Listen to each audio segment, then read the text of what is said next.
Markets hit new highs yesterday, but honestly, the story underneath was a little messier than the headline suggests. Hey everyone, it's Thursday morning, May 28th, and welcome back to Capital Markets Quickie. I'm your host, Endrit Sella, here to break down yesterday's market action in just 2 minutes. Quick note before we dive in, today's episode is brought to you by AMF Capital Asset Management Frankfurt. Learn more about our funds and strategies at amf-capital.de. Alright, let's get started. So, US stocks moved higher yesterday, even though the mood was not exactly super clean. The Dow Jones Industrial Average gained almost 0.4% and closed at a fresh all-time high.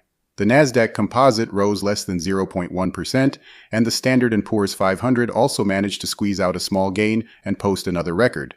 Now, one of the big themes was AI. The chip rally cooled down a bit yesterday after a very strong run, but Micron still managed to extend its gains, one day after crossing $1 trillion in market value for the first time. So, yeah, AI is still very much alive as a market story, but investors are starting to breathe a little after the latest surge. The other big story was oil and geopolitics.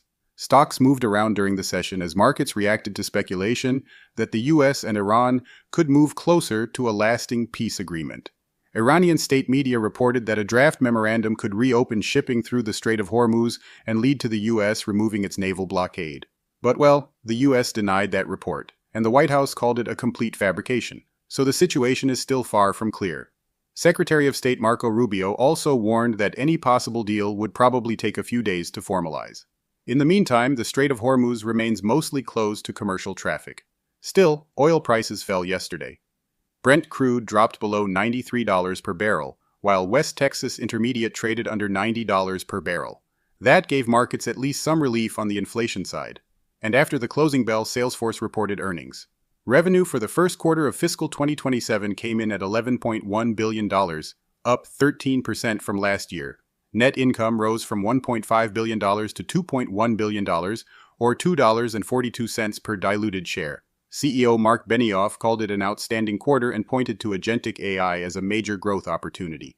But investors also had to digest weaker than expected guidance for fiscal 2027, with Salesforce expecting revenue growth of around 10 to 11%.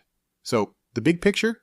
Markets are still climbing, AI is still driving excitement, and falling oil prices helped yesterday. But between shaky geopolitics and cautious guidance from big companies, this rally still has a few question marks attached to it. Alright? That's it for today's Capital Markets Quickie. If you found this helpful, hit subscribe and stay in the loop. See you tomorrow morning.